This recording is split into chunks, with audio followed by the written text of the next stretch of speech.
Hello, everyone. Welcome to Steve Rosenfield's stand-up comedy workshop show. Thank you so much for tuning in. What you are going to see tonight is a company of stand-up comedians who have trained together in a workshop conducted by award-winning comedy director, founder of the American Comedy Institute, and author of the book Mastering Stand-Up, Steve Rosenfield. Some of the comedians who have trained in this workshop have gone on to perform on The Tonight Show, The Late Show, Conan O'Brien, Gotham Comedy Live, Comedy Central, Saturday Night Live, and they perform in the best stand-up comedy clubs all across the country and all over the world. And speaking of all across the country, we have students performing from all across the country right now, all different time zones represented here tonight, and we have several comics making their stand-up comedy debuts for you all. With our workshops online, no matter where you live, you can pursue your dream of doing stand-up comedy, and you can work with Steve Rosenfield from the comfort of your own home. More information on our workshops to come. My name's Michaela. I'm going to be your host tonight. I'm so relieved because I've narrowly escaped from Florida. I was there for a very long time. Thankfully, however, I was not alone. I had two great quarantine buddies. They've been married for 26 beautiful years. They've seen all 8 seasons of Dexter thrice, and they're still a little bit iffy about global warming. It was Mike and Tina Fagan, my parents, Michael and Tina, wonderful quarantine partners. They lived in a 55 and over community, which means I lived in a 55 and over community. So I went to sleep every night knowing I was the only fertile woman in at least a mile. And if this became a situation where we had to repopulate the earth, there was going to be a line of old men knocking down my door. So I got out as fast as I could, but not before I established the parameters of the competition that would have ensued. You'd have to have an active driver's license to participate. That got rid of half of them right there. Then there was a jitterbug competition just so I could determine their style and flair and endurance. And then it would end with a bocce ball tournament to the death. I would procreate with the lone victor. So thankfully for the men in that community, I am back in New York City where I belong. Also, thankfully for them, I was actually a lesbian in college. I'll be honest with you, and I still am because I'm not a quitter. I don't quit, even when things get tough. It's okay. I have a lot of straight friends, though, but I don't mind being the only gay one in a group of straight friends because I get all of the clothes that their boyfriends gave them throughout their failed relationships. It's fantastic. That's like half my wardrobe. And they feel bad about it. They're like, oh, do you want this? He was going through a Hawaiian shirt phase. I'm like, yes, I do want it. Are you serious? I'm only letting them date Ivy League guys from now on because I get the sweatshirts. And now all the girls at Fort Greene Park think I went to Yale, which is hilarious. No one wants to date a Guido, though. It's so unfortunate. I really want some nice free Guido clothes. Oof. Growing up, I didn't know I was a lesbian. I probably should have, though, because I never really related to the Disney princesses. I far more related to the chubby woodland creatures in the C plot of the animated film. That's more who I wanted to be. I was that food motivated chipmunk. I am Gus Gus. That really hit home for me. I totally relate to the feeling of carrying a stack of corn kernels under my chin as fast as I can back to my hole, and they keep popping out from underneath like a little Pez dispenser. That really resonated with me. Everyone else, like all the other mice, are constructing a garment, and I'm taking a nap with a hunk of Swiss cheese as a pillow. That made sense. That was the life I wanted to live. Good times. Growing up, I was never involved in childhood beauty pageants, and that is my greatest regret. I'm so upset at my parents for not letting me win those because I think I would have had a killer introduction. I know exactly how I would want the woman to introduce me. I'd walk out on stage and she'd have to say, all right, now, coming to the stage, we have sweet little Miss Michaela Fagan. She's got brown hair, brown eyes, and a golden heart. Her 2 favorite things to do are rip worms in half and eat Kraft singles straight from their individual plastic packaging. Her record is 23 in a row. Wow, Michaela, that's a lot of cheese. She loves her parents, her cats, and maybe Jesus, but she's skeptical. Her two favorite smells are gasoline and pork. And when she grows up, she'd like to be a Radio City Rocket. Good luck with that. You're a tiny thing. Or rich. This is little Miss Michaela. I'd stroll out. I could have gotten at least one Ultimate Grand Supreme, I think. I am not the only queer person in my family. I have a wonderful aunt who is gay, and she gives me fantastic advice, although it is slightly outdated. They came out around the 90s, her and her wife, even earlier, actually, the 80s, and I'll come to them with questions like, how long should I wait before I message this girl on TikTok? And they're like, okay, yeah, we got this. Here's what you're going to do, McKay. Step number 1, marry a man. Wait 10 to 12 years. I'm like, what? I don't think you understand my question. They're like, no, it's all part of the process. That's step number 1. Step number 2, at your weekly all girls poker game, go on up to your friend Debbie and give her a kiss passionately and clumsily on the side of the face. Wait 10 to 12 more years. It never happened. I'm like, okay, I'm with you. I understand. Then at your goddaughter's communion, go on up to Debbie. She'll be there. She's like family. Kiss her full on the mouth. Tell her you die for her. You love her. Then live happily ever after in secrecy. Tell absolutely no one. Does that help? I'm like, no, but thank you so much anyway. I love you. Thank you all. I'm so excited to bring your first comedian to the screen. She's a wonderful friend, so funny, all the way from Thousand Oaks, California. Give it up for Michelle Malizaki. Yay! Thank you. Oh my gosh. I turned 35 last week. Oh, thank you. On Pokemon Go. I went to the hospital the other day. Oh, there's nothing wrong with me. I just wanted somebody to touch me. And my insurance pays for my physical. Oh my gosh, I love reading. I love reading so much. I miss going to restaurants to read menus. I especially love nice, fat menus like from Cheesecake Factory. And the saddest moment for me is when the waitress come back to take my menu away. I'm like, I'm still working on the specialty drink section. I want to know what happened to Tiki Punch.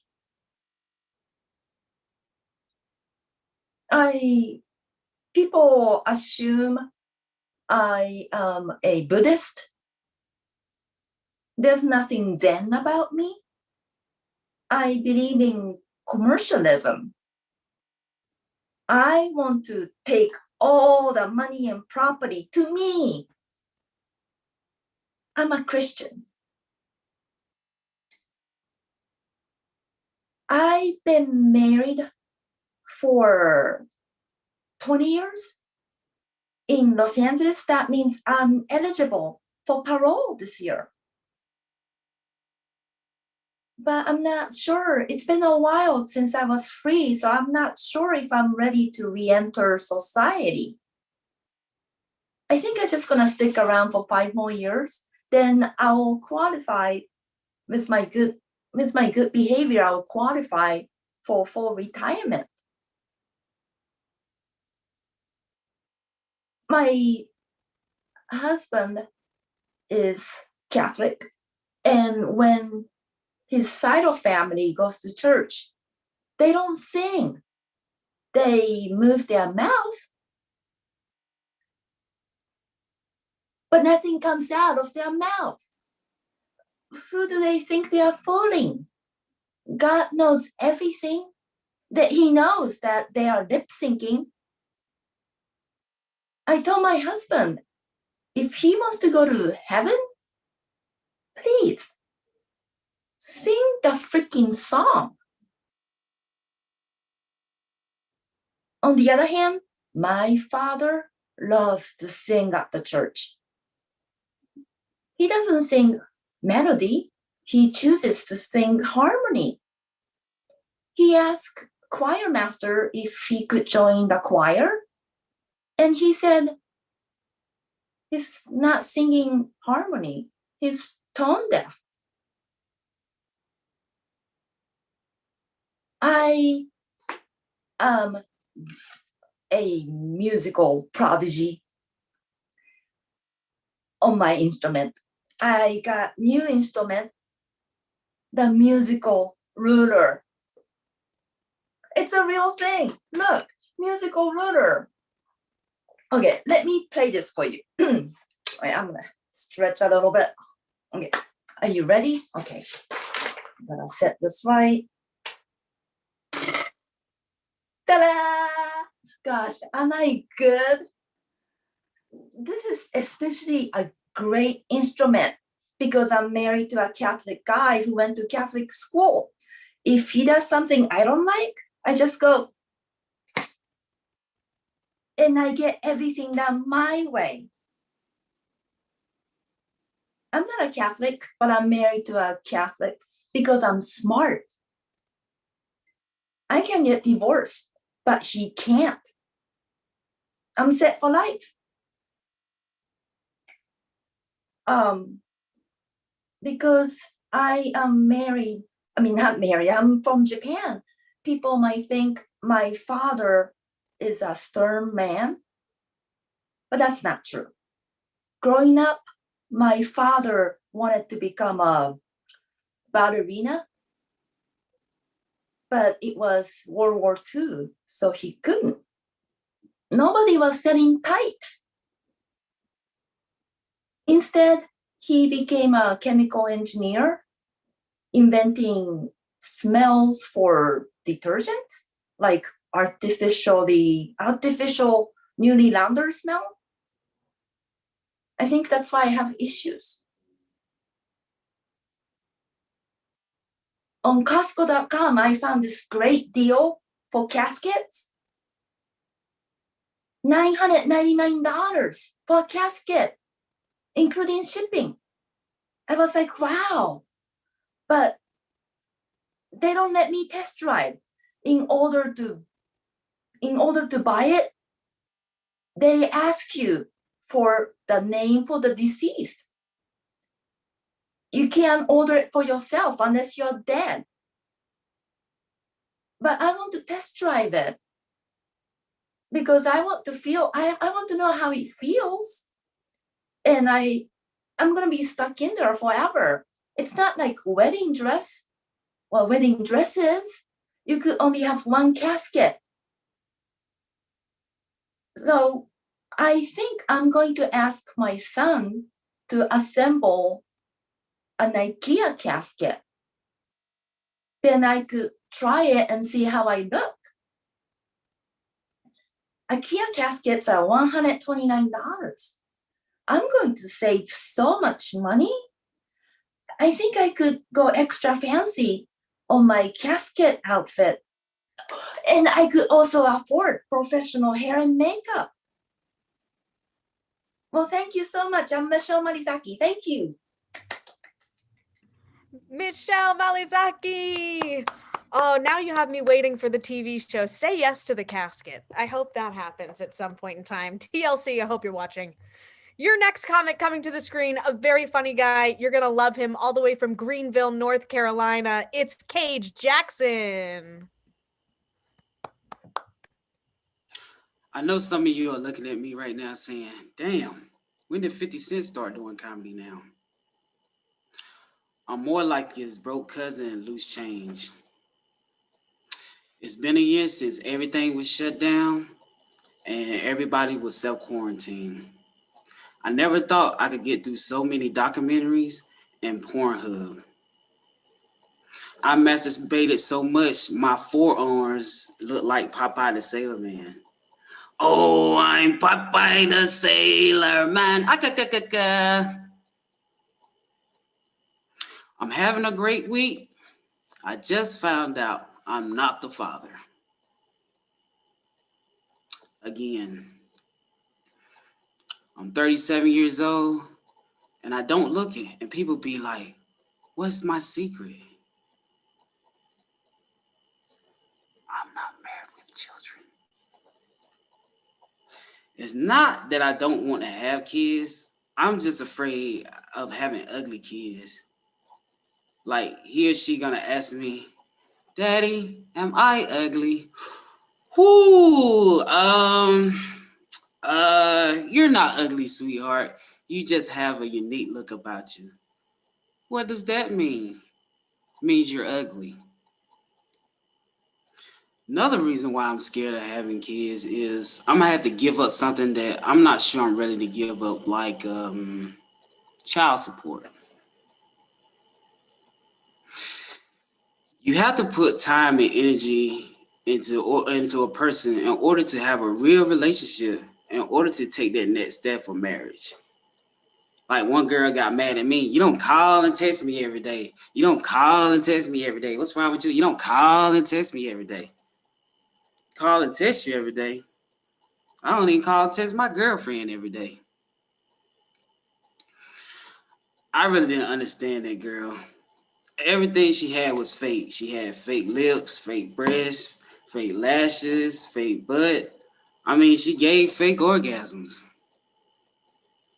She even would buy these items that were pantyhose that would pull her belly fat up, make her look like a 8-ounce glass bottle, clickety clack, clack. As soon as she takes it off, she becomes a vending machine. I'm oblivious to a lot of things. I hear a lot of guys say they DM'd a girl. Me personally, I thought it was a sex move. Man, I DM'd this girl last night. Oh, word? What she do after you did that? She replied,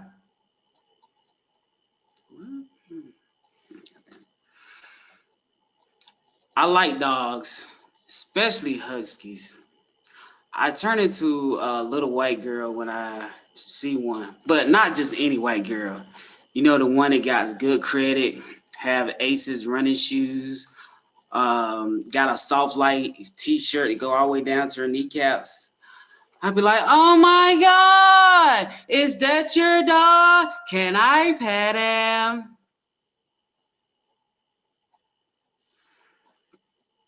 I noticed white people give their dog names of people that you look at a resume and you be like, you're hired. Like Chester or Steven Rosenfield. Black people give their dog names and names that they try to put fear in you, like baby mama, repossession, or child support. I'm an Uber and Lyft driver, and I always hear that stereotype that Uber and Lyft driver car smell. Trust me, it is not always the driver's fault.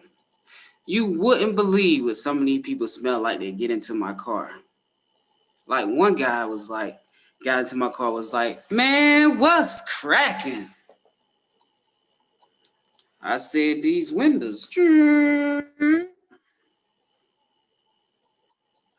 I grew up poor. You know when you're poor when you have to wash paper plates. I got jealous of my friends because they would always have the good food. They had Captain Crunch. I had Lieutenant. They had Ancient Mama. I have Not the Father. Why are people still on this wall business trying to keep illegals out? History tells us walls never work. They always come down. Hell, it took 7 seasons of Game of Thrones before the North Wall came coming down. Thank you so much, and wherever you go through life, always say to yourself, it's all gravy, baby. Thank you. Cage Jackson from Greenville, North Carolina. I love gravy. I'm glad to know it's all gravy. Great job, Cage. Great to have you on the show. Your next comic coming to the screen This comic is a writer and an actor, and she teaches piano to adult learners over Zoom from the San Francisco Bay Area. It's the very funny Jane Stone. Good evening.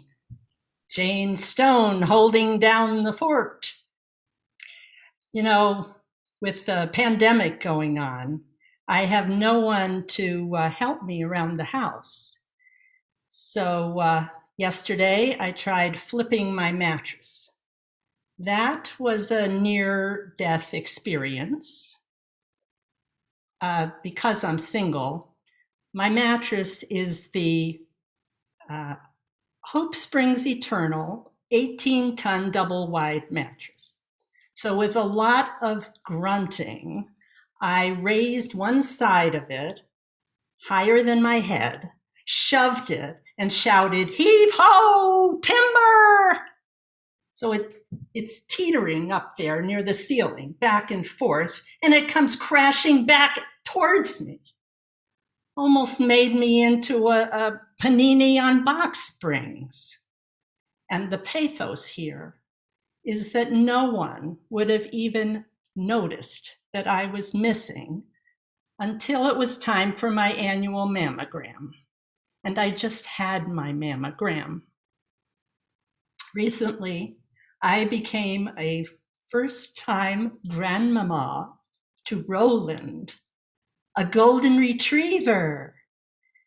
Now, when I talk to my son and daughter-in-law, every other sentence gets interrupted by a teachable moment for the puppy. How are you? Roland, no. What would you, Roland, no. As I was saying, Roland, no. Does Roland know? Stop, Roland?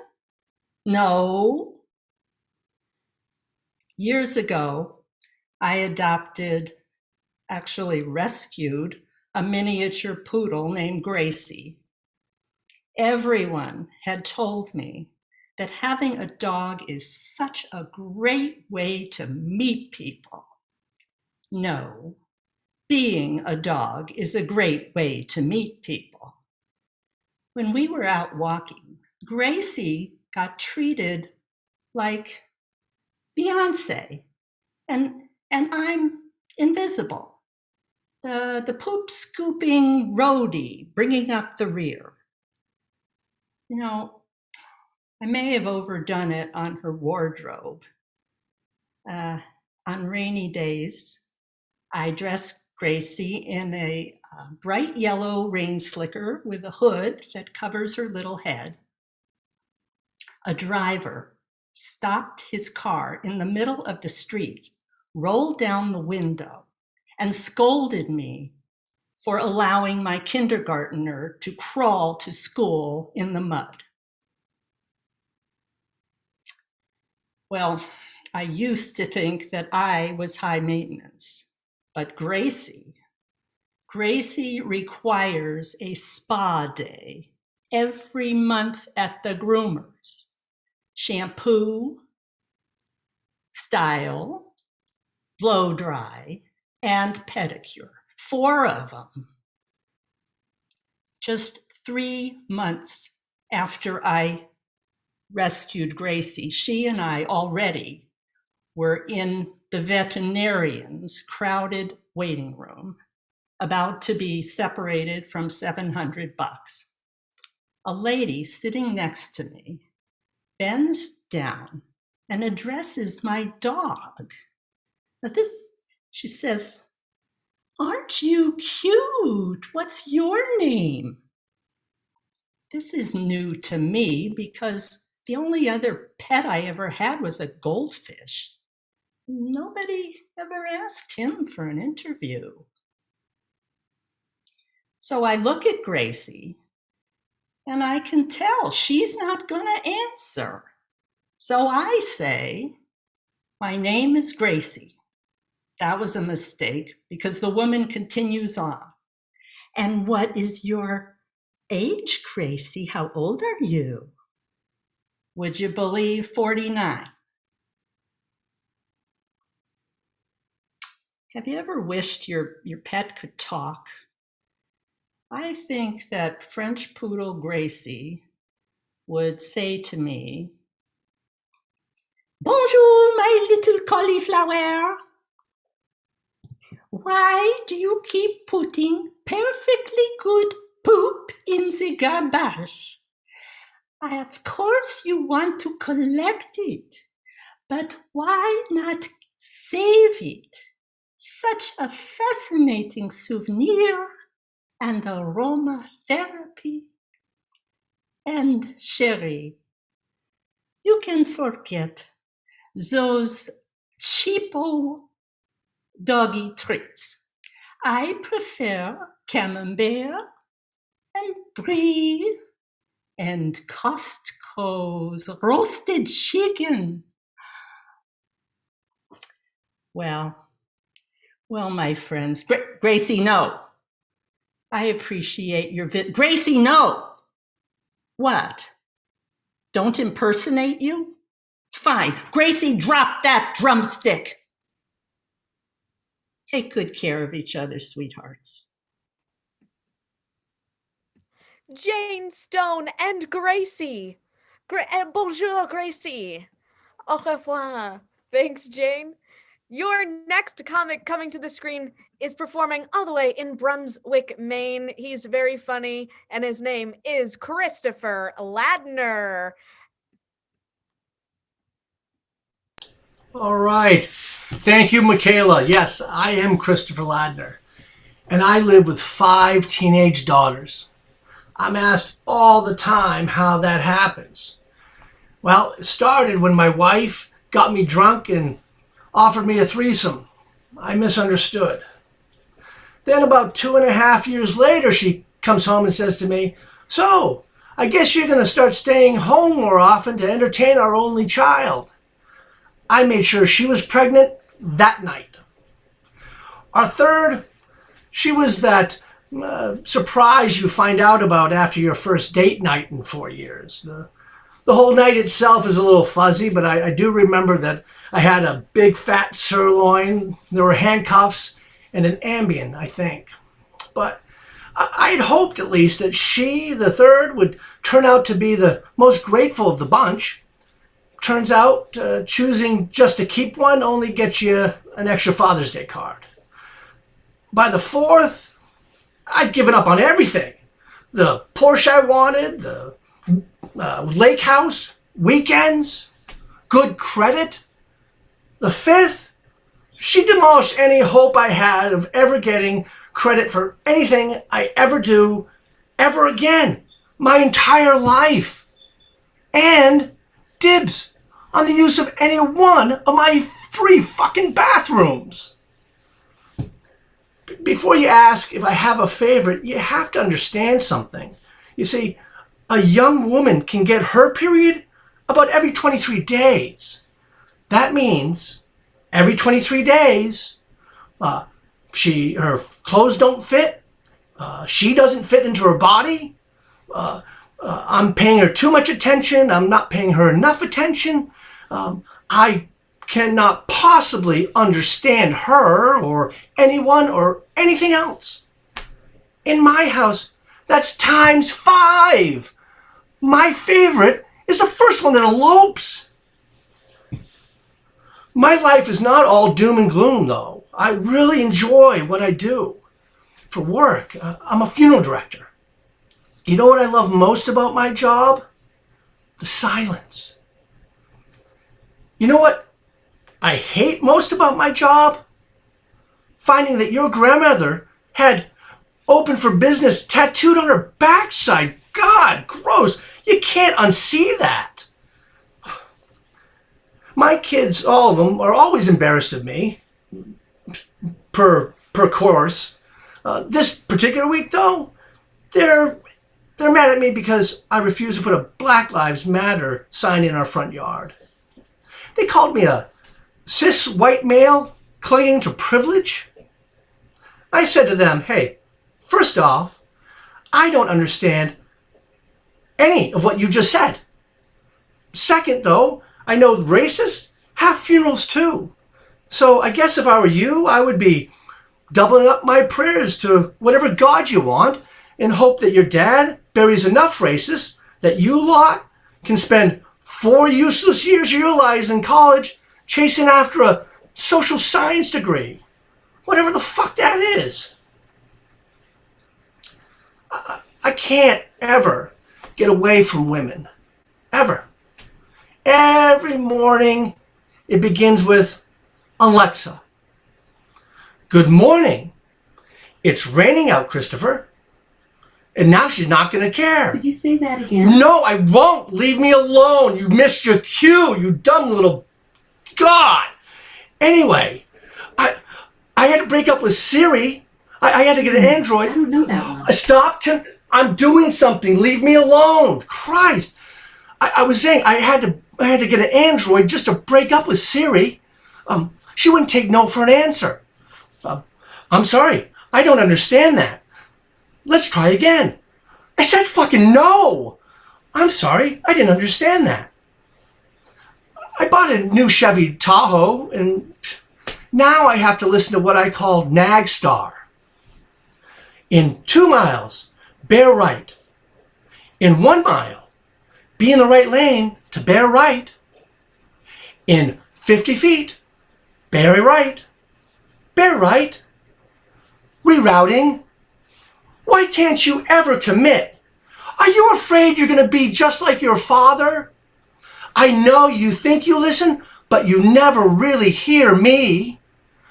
Does this shade of midnight blue make me look like a one-ton? Yeah, it does. All the time. Okay, fine. Alexa, say goodnight to the nice people. Nighty-night.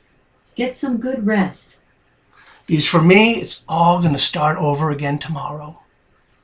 I don't have a lot of dreams left. I really appreciate you all being part of this one. Good night. Thank you. Next comic coming to the screen is also making his stand-up comedy debut. All the way from Great Falls, Montana, it's Jack Franklin. Hey, woo! Am I excited about this virtual thing? It's way better of an opportunity than I would ever get at open mic night in Montana, performing in front of the usual crowd. The owner, the bartender, and Ralph. And Ralph, I used to have to buy him a scotch just so he would listen to me. Bought him 2 scotches once. He heckled me. I didn't grow up poor, I grew up frugal. The difference is when you grow up poor, you don't know if there's going to be food to eat. When you grow up frugal, you wish there wasn't food to eat. My dad's top of the line beef looked like a roadmap made of gristle. Okay? Type of meat you would chew and never make any progress. We never talked at the table because we couldn't. And God forbid you went up in the middle of the night to go get a snack out of the kitchen, because as soon as you opened up that fridge door, he'd pop out like Michael Myers in Halloween. And you get so angry about the amount of electricity that was being used every single second that refrigerator door was open. You used to yell, Jack, for Christ's sakes, decide what you want before you open up that fridge. Dad, how am I supposed to do that? Osmosis? Besides, I had to look and see what was still good and what was going bad. Or as my dad would put it, aged. Dad, not every cheese is supposed to be blue.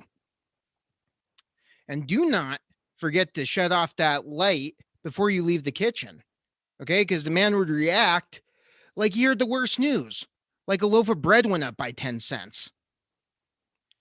That used to be so embarrassing. Going to the store, seeing him see an item that went up in price. He used to say the most terrible terminology. Like, they fucking raping me. Dad, vanilla wafers went from $1.09 to $1.27. You're comparing that to sexual intercourse without consent? Hate to hear what you say when you get the gas bill. Winter was a particularly special time for me growing up. You grab your you grab your hat, your gloves, your wool socks, your coat. And that's just how I dressed inside my house. My dad really wasn't a believer in overworking that furnace.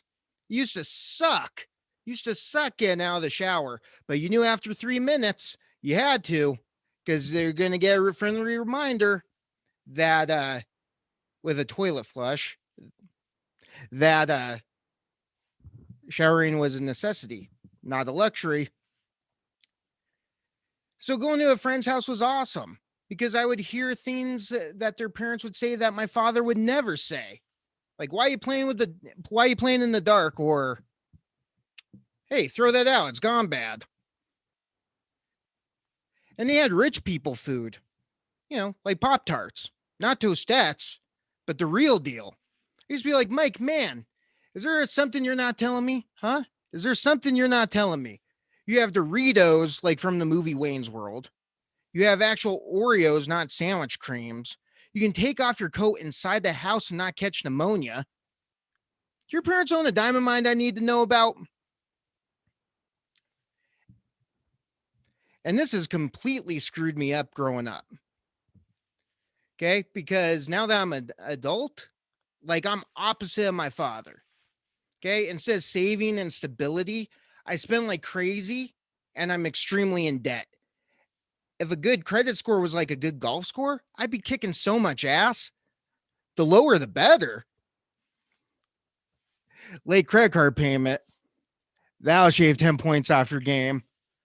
Ooh, overdue on the bank loan. Hand me that driver. I'm going straight to the green. Ooh, sent to collections. I think I'm going pro. This season, I'm getting the green jacket. Okay. My wife is also the opposite of me. She's extremely conservative, especially sexually.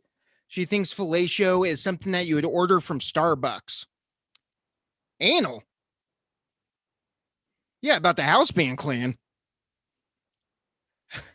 And the only threesome that I'm seeing in my future, it's me and 2 mortgages.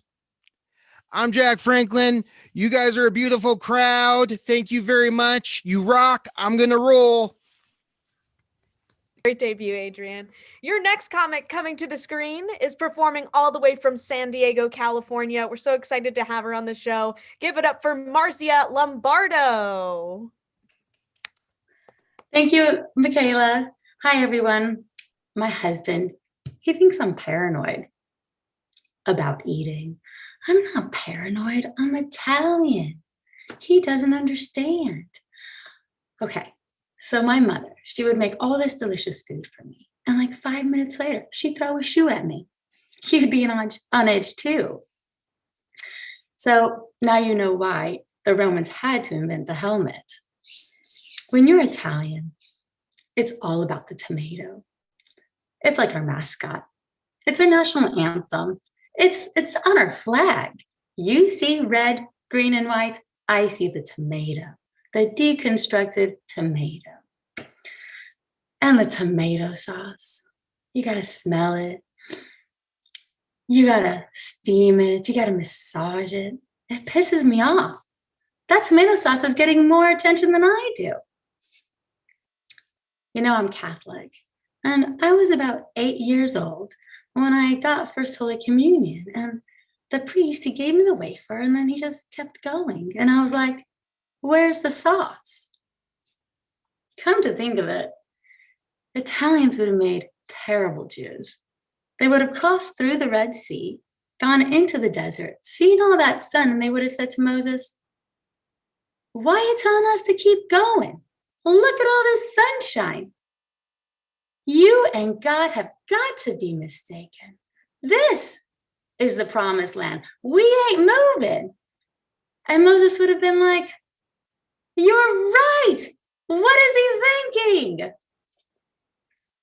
Italians are so obsessed with food. They even use food to describe people.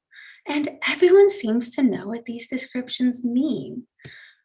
For instance, I remember bringing my first boyfriend home, and my father was like, he's a salami. My mother was like, yeah, no, he's a salami.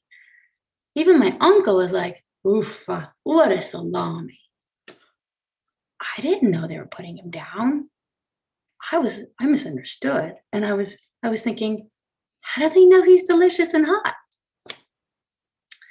I mean, if the Jews were Italian and Moses told them that God said that they were the chosen people, but they couldn't eat pork, they would have been like, hey, Moses, tell that salami to go choose someone else. For Italians, food is the answer to all problems. The child is crying, she's hungry. The child's angry, she must be hungry. The child got busted for drugs again, she must be hungry. My husband, he doesn't understand Italians.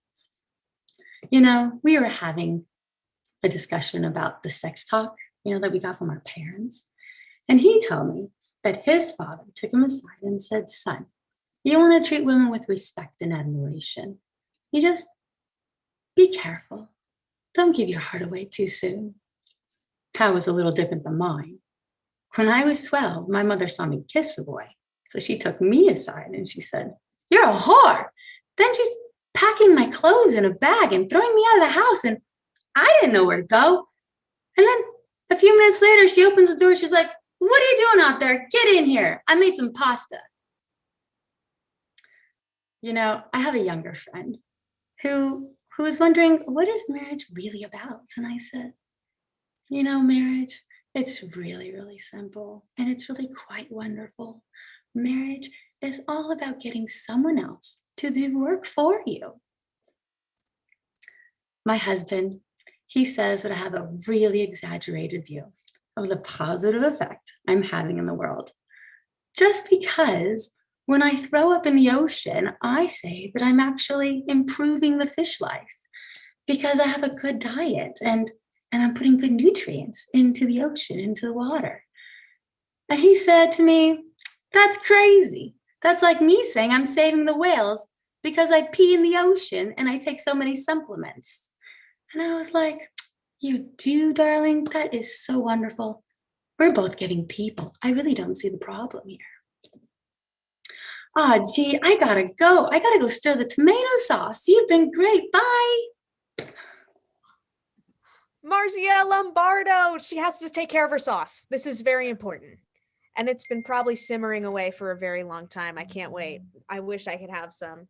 Your mom just seemed to know that pasta is the cure for sexual promiscuity. So I don't fault her for that. It's true. Pasta cures that. Your final comment coming to the screen. A wonderful lady, a very funny performer, all the way from Kansas. It's Regina Weinmiller. Thank you. Thank you so much. Yes, my name is Regina, and it can be mispronounced to rhyme with the female part of the body. And it was always awkward in middle school when there was a substitute teacher calling roll. Regina? Regina? Is there a Regina here? I'm thinking there's probably several. And I was so excited to get my period because I thought that would make me a woman. And there was this show that I watched where the girl gets her period and her mom takes her out to eat. And when my time finally came, I did it! I did it, Mom! Mom! I got my period. When are we going out to eat? And she probably just wasn't as excited as I was. She took me to Taco Bell, the drive-thru. I had a personal period party to go. And I imagined, what if there was like a period fairy? And then she turned out to be a witch and visits you at school. You get your period. You're going to have to buy a pad from the vending machine in the girls' bathroom. You're going to put a quarter in, turn the dial, and a cardboard box with one big bunchy pad will fall out. If you're lucky. If you're not lucky, you'll get stuck and you'll have to put another quarter in. Oh no, I don't have another quarter. You're lying. The Tooth Fairy told me she visited you yesterday. Just for that, instead of 5 days, I'm going to stick with you for 10. Oh no, that sounds horrible. Now, I guess the next thing I have to look forward to is menopause. And when I go through that, I'm definitely not going to Taco Bell. I'm thinking Arby's. So I was a late bloomer and I was desperate to fill out a bra. I tried anything I could to get a better result. Did anyone else do this? We must increase our bust. I did that a lot. And I also heard that you could listen to messages in your sleep and get some kind of results. And so I made a cassette tape of me talking to my boobs, like encouraging them to grow. It went something like this. Hey boobs, it's me. You have got to grow. It's time. You're getting older now. You've got to push them out, way out. I'm gonna have a baby someday, but you don't want it to starve. I can imagine the little babies. Oh, well, Mama, I'm hungry. I don't see any boobs. There's supposed to be 2 of them, and I don't even see 1. Oh, my goodness. You have got to get really, really big. We must increase our bust. Thank you so much. You have been a wonderful audience. Regina, I feel a tingling. I'll let you know if anything happens, but I think that was pretty effective. I hope that worked for you. Thank you all so much for watching the show tonight. If you have ever dreamed of doing stand-up comedy, do one of our workshops. They're totally online. You get to work with Stephen Rosenfield no matter where you live. Our next one starts on April 13th. You can go to comedyinstitute.com to learn more. Subscribe to our YouTube channel. We do these shows every single month. And thank you so much for watching. Have a safe and a wonderful weekend.